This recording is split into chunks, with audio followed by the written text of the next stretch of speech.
Alright, Shalom. Before I begin, I want to give all praises to Yahweh, Ba'ashem Yahshua, Ba'ashem Makakodash. Double honors to the apostles and elders, great mills to the Shalom, to the Akim, teaching this word throughout the four corners of the earth in true sincerity. I'm back with another lesson. Swear by Yahweh, Ba'ashem Yahshua, one is edifying unto the elect.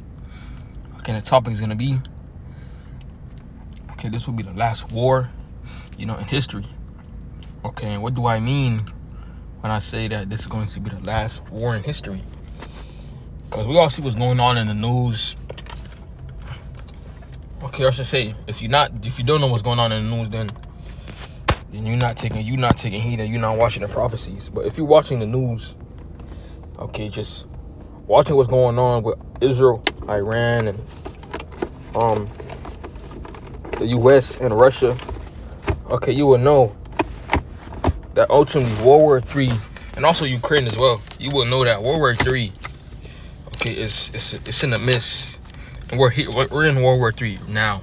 Okay, there's no point in saying that World War III is coming. We're in a World War III. It just hasn't gone nuclear with these different nations. Okay, and I say this war will be the last war because after this war, there will be no more wars. Okay, let's start with Isaiah 2. Well, now I'm not gonna start with Isaiah 2. I'm gonna start with Joel 3. Okay, because the point of this war is for the Lord to plead with these nations and to restore, Israel, okay, as that top government in the earth. Okay, this is Joel 3. Joel 3 and 1. For behold, in those days and in that time. So this is going to be a future prophecy that's going to happen in the future. Okay. It says, and when I shall bring again the captivity of Judah and Jerusalem.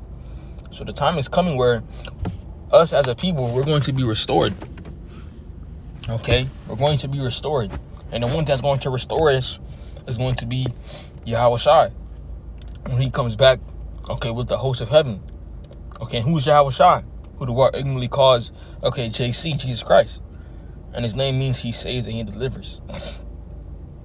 It says, for I will also gather all nations and bring them down into the valley of Jehoshaphat. Okay, so what is this valley of Jehoshaphat? Okay, what is this valley of Jehoshaphat? You're talking about in the Middle East. Okay, it's more specifically in the Euphrates. I'm pretty sure you probably heard about the scripture in Revelation, how the Euphrates River will dry up to prepare the way for the kings of the East, roughly paraphrasing. I'm gonna bring it out to back up the point. But the Lord has been drying up the river or this plot of land, for a purpose. For him, ultimately, it says, continuing, it says, and I will plead and will plead with them there for my people and for my heritage Israel, whom they have scattered among the nations and part of my land. So the reason the Lord is doing this is to plead, meaning to judge these different nations for what they have done to us. Okay, and ultimately to take them down for Yahushua to take his place as the true king of the earth. Okay, this is Isaiah 9:5. It says, for every battle of the warriors with confused noise and garments rolled in blood, but they shall be with burning and fuel of fire. So how times past wars in the battles in the past will happen with swords, shields, okay, fighting against each other, cling, cling, cling, like that. But this one is going to be burning and fuel of fire.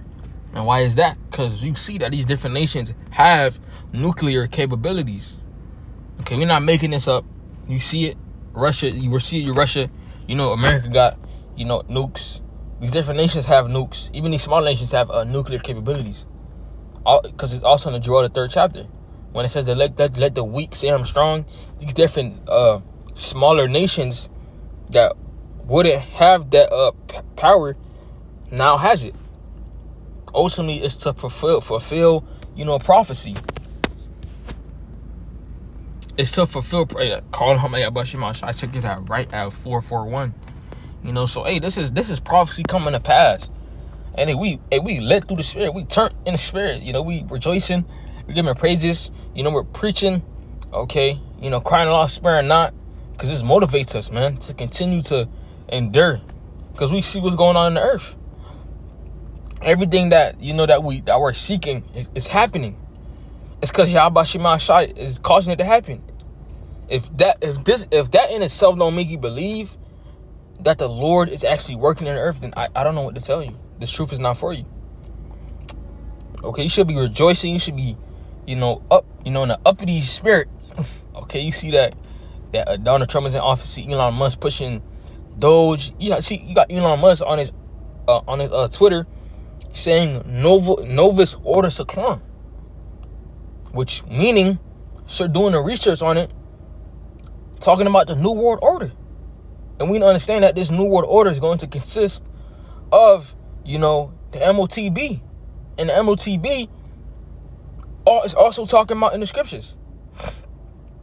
But I don't want to get sidetracked. But it says, for unto us, I'm reading again, for every battle of the warrior, as with confused noise and garments rolled in blood, but this shall be with burning and fuel of fire. For unto us a child is born, and unto us a son is given. And the government shall be upon his shoulders, and his name shall be called Wonderful Counselor, the Mighty Power, the Everlasting Father, the Prince of Peace.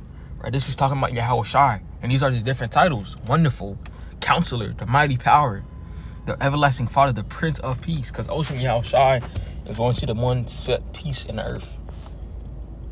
Okay, so when the title of his lesson is going to be, it's going to be the last war. It is going to be the last war. Not as it's going to be the last war, and then mankind, mankind is going to be done away with, or everybody's going to die, or the earth is going to not be inhabitable, because that's not scriptural. As in, this is going to be the last war and the last time of us being in captivity, because war must happen. Because scriptures say, by violence shall Babylon go down, if you paraphrase it in Revelation 18. It says, of the increase of his government and peace, there shall be no end. No, there's not going to be an end to peace. If you don't want your house shot to rule, you're wicked. You want to work your job. You want to, have nigga women being a whore. You want to have momos walking up and down the street. When these different things are done away with, that's going to be a very peaceful time. Okay, people think peace is just, you being able to pay your rent and go outside and not have to worry about, bills and, being poor. There's still wickedness going on, though. Okay, peace is when there's no wickedness happening within the earth, and when Yahweh is ruling, that is peace. When righteousness is in the earth, that is peace. People don't really understand what true peace is. They just think peace is when, the economy is up.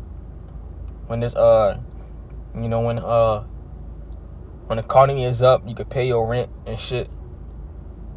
Okay, there's no hate against momos. That's not fucking peace. That's chaos. A man can commit adultery whenever he want.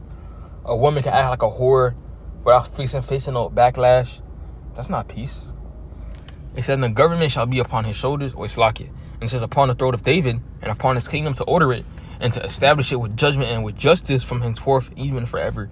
The zeal of the Lord Yahweh of hosts will perform this. So, it's going to be judgment and justice in the kingdom, to establish it, to order it. Okay, the kingdom is going to be in order. Okay, and why it's going to be in order? Because we're going to be following the laws and the statutes and commandments. Okay, you got, some Christians say that, you don't got to follow the law anymore, or the law is done away with, or, the law, even on social media, you see a shit like, that law was set in place because that was happening at that time. You don't got to keep it now. Well, scripture say the law endure forever. Okay, and if the law is done away with, then somebody can sleep with your wife. Okay, somebody can sleep with your wife. That means I can sleep with your wife if the law is done away with. So there's no true order, here in America. Everything is straight confusion. That's why America is also called Babal. Okay, so that's why we say that this war is very, very necessary, because it will cleanse all the wickedness. Okay, it's gonna cleanse it all. Like how when the Lord sent the flood, it was like a cleansing happening in the earth to take out all the wicked people. But this Isaiah 2:1 the word that Isaiah the son of Amos saw concerning Judah and Jerusalem. And it shall come to pass in the last days that the mountain of the Lord Yahweh's house shall be established in the top of the mountains. All right, we're going to be a top government in the kingdom. It shall be exalted above all the hills, and all nations shall flow unto it. You see, all the nations are going to flow into us. Why?